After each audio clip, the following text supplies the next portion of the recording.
developments for crypto recently. Here at Bitcoin 2025, I've been talking with a lot of the attendees, and everyone seems pretty excited about Bitcoin's new record high reached last week, just under $112,000. What are some of the factors that you think helped propel Bitcoin to that new all-time high? 2025 is a watershed year, and it's hard for a lot of people to imagine because Bitcoin's been around for so long now, for 16 years. They've heard about it, they're familiar with it. How could 2025 be any different? But nevertheless, it's absolutely the beginning of a new chapter for the space. Why is that? It's the thing that everyone is aware of. For the longest time in America, regulatory uncertainty has been an overhang that has prevented investors from feeling that they could engage, invest in Bitcoin, invest in this category, build services. And that has gone from a headwind, a 180 to a tailwind this year.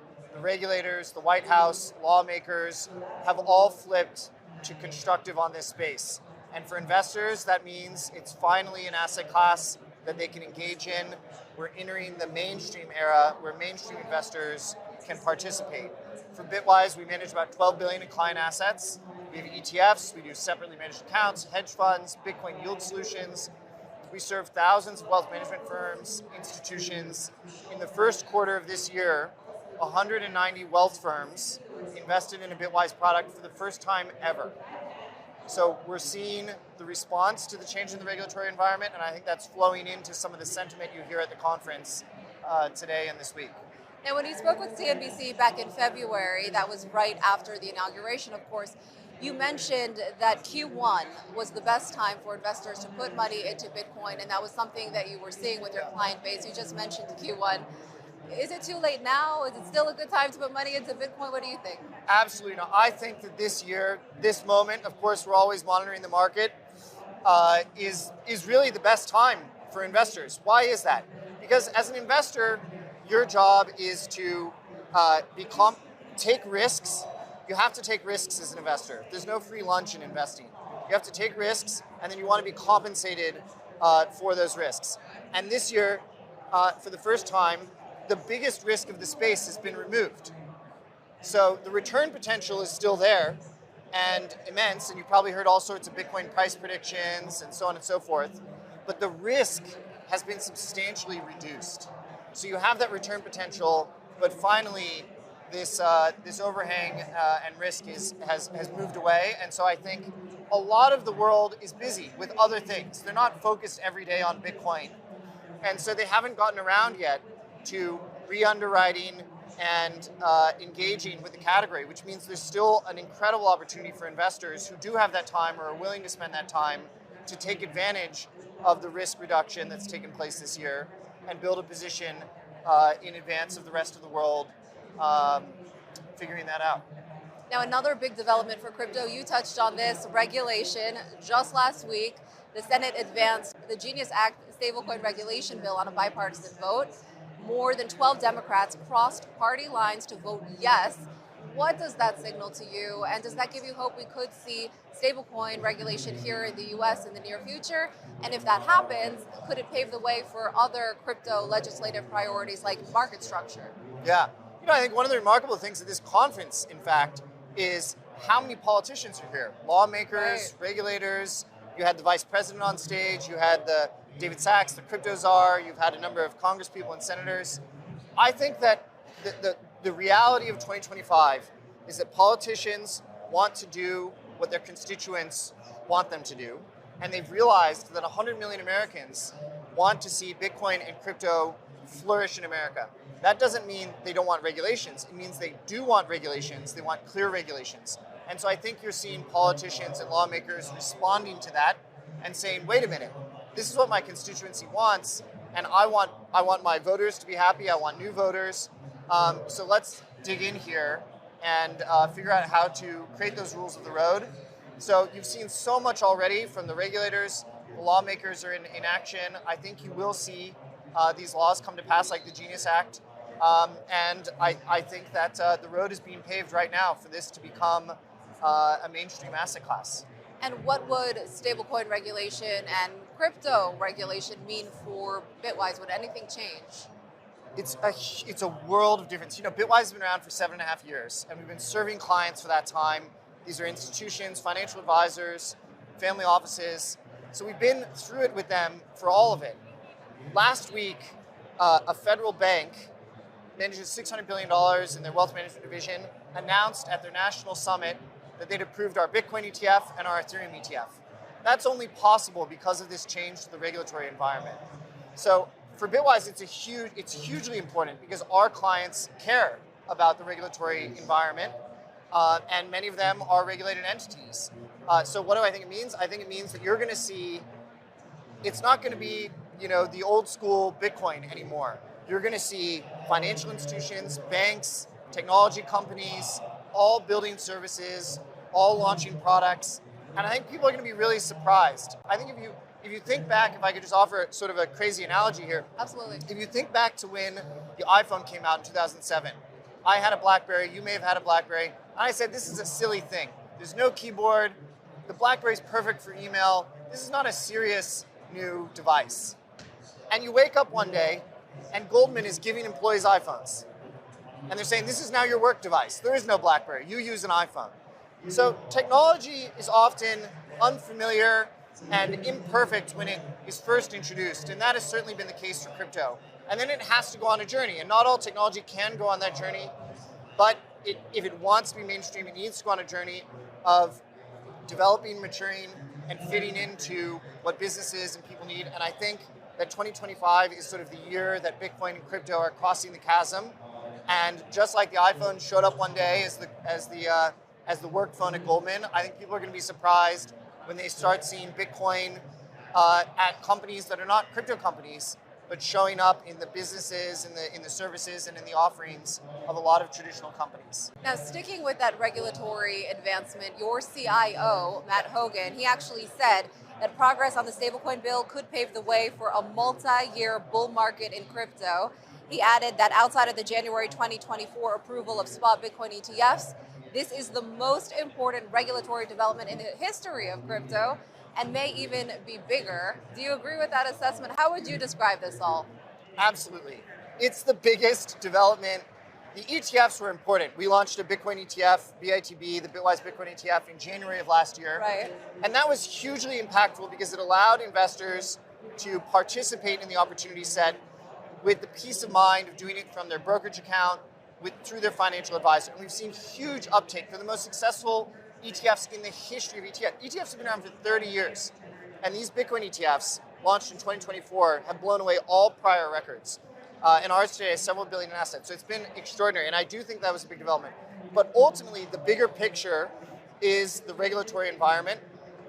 For 6 years, we've run a survey of financial advisors. And we've asked them your views on crypto and what you're doing in crypto. And one of the questions was, what prevents you from engaging in the space? And the number one answer for 6 years, back to 2019, was regulatory uncertainty.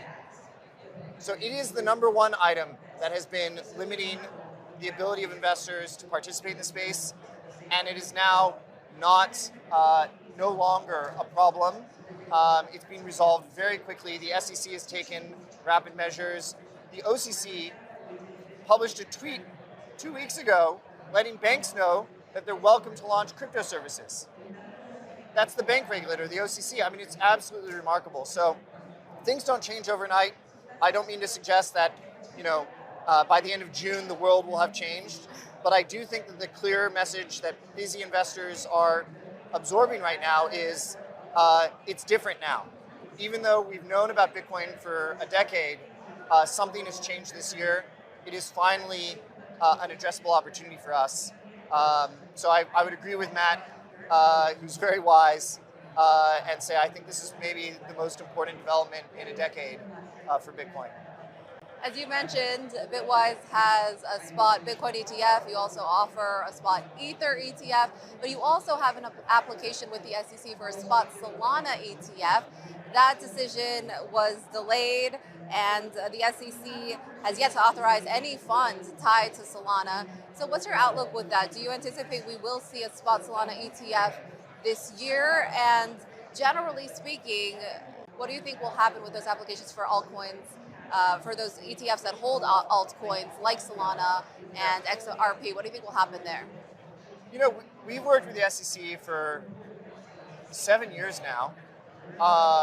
And today we have 30 investment solutions, believe it or not. So we have the Bitcoin ETF, the Ethereum ETF, BHW, it's the largest crypto index fund in the world. We have a crypto equity ETF. We have a bunch of things. We have income generating products. So we try to be a productive collaborator with the SEC. I think that you're going to see more. You asked about Solana. You know, I can't comment specifically on filings, but I think that the clear impression we have from conversations, and I think the public statements of the SEC is they want to figure out how to make more possible. Now, that's not as easy as flipping a switch from off to on. There's analysis that goes into all of these filings and criteria that need to be developed. And I think that right now, Chairman Atkins has taken on the role. Commissioner Peirce, has done a lot to refactor the dialogue between the SEC and the industry. But there's a lot of work to do there. So I don't think things will happen overnight, but I do think things will happen. Now, I want to point to some other recent big headlines in crypto. Just last week, Coinbase joined the S&P 500, which advocates praised as a watershed moment for the industry. Also last week, JP Morgan CEO Jamie Dimon, a notable crypto skeptic, said that the bank's clients can now buy Bitcoin. So what was your reaction to that? And what do you think about all those big developments in crypto? It is really remarkable. I think of Bitcoin and crypto as a new technology platform. And so I think the analogs are to think about mobile, to think about the internet, to think about personal computers. And one of the key characteristics of new technology platforms is that they surprise you. They're emergent in nature. When people saw the iPhone for the first time, they couldn't have imagined Uber. They couldn't have imagined TikTok today. They couldn't have imagined Venmo.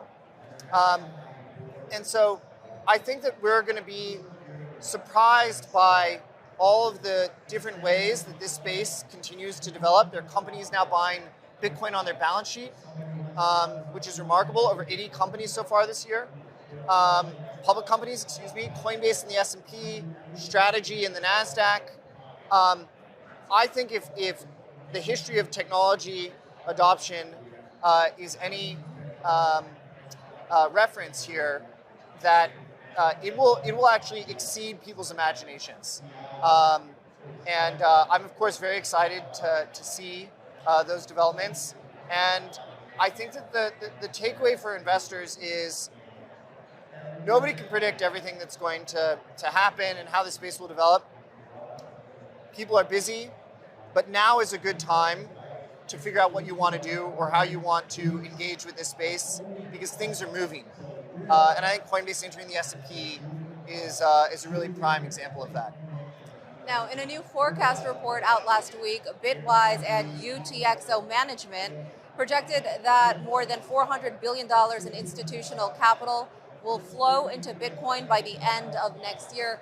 What are some of the factors that are fueling institutional interest in the cryptocurrency? Yeah, UTXO, as you know, David Bailey, who runs this event, is a partner at that firm, a great firm. We were happy to help contribute to that report.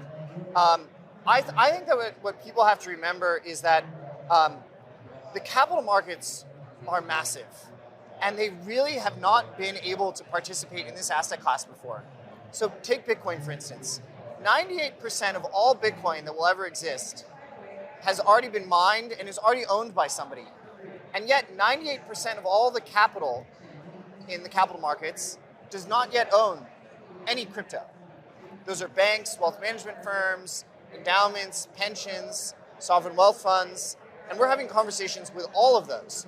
We have a few conversations right now with sovereign nations who are interested in buying, and the first few have. I mentioned that there's a bank that just approved our products for their clients. There are hundreds of RIAs and wealth teams. So I just think that the sheer magnitude of the capital markets, which are finally now able to access this space, is really what sits behind the numbers there, which is the big leagues are finally able to participate. And if they decide to allocate 1%, 5%. An interesting thing is that the conversation for so long was, people used to say get off zero or a 1% allocation. What we see across our clients, and again, we have thousands of wealth management firms as clients. In fact, I was having drinks last night with a $2 billion firm, and they have a 5% allocation in client portfolios. So I see it moving up from a conversation about 1% to a conversation about 5%. And again, if you take the tonnage of capital markets and you make some assumptions about how people might allocate to the space, it's pretty substantial.